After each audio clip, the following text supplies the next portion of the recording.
এইটুকু ভাত কুড়িয়ে কারি নিয়ে আসলাম আর এই সবজি নিয়ে আসলাম, তোমরা দুই বোন ভাগ করে খেয়ে নাও। ঠিক আছে, ঠিক আছে। আর শুয়ে পড়ো, আমি শোয়ার ব্যবস্থা করে দিচ্ছি। কাল সকালে তোমাদের সব কথা শুনবো। ঠিক আছে। ঠিক আছে, চলো।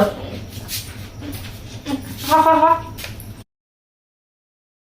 মেয়েগুলো আসলো হচ্ছে, মেয়েগুলো নামও জানলাম না, কি জন্য আসলো। এত বাচ্চা বাচ্চা শিশু কি জন্য আসলো নামগুলো? এই মেয়েগুলো, তোমরা উঠেছো? এদিকে আসো শুনতে, শুনে এদিকে আসো। শুনতে পাচ্ছ? হ্যাঁ, তোমার নাম, তোমাদের নাম কি? আমার নামই তো জানা নেই। আমার নাম ঋতু। তো ভালোই তো নাম। আর তোমরা এত সময় কেন চলে এসছো? আরে সকাল থেকে পাটা ধরো না, সরো সরো, ছাড়ো ছাড়ো।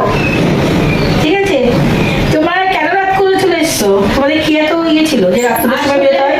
আমার নিজের মা মরে গেছে, আমার সৎমাটা আমাদের দেখতেই পারে না, শুধু সারাদিন কাজ করায় আর খাবার তো দেয় না, তারপর মারি খেতে দেয়, কিচ্ছু দেয় না, ভাতও দেয় না।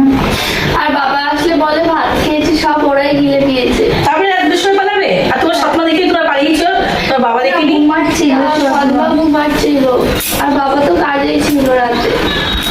তা তোমরা এখন কি ভাবছো, কি করবে? আমরা ভাবছি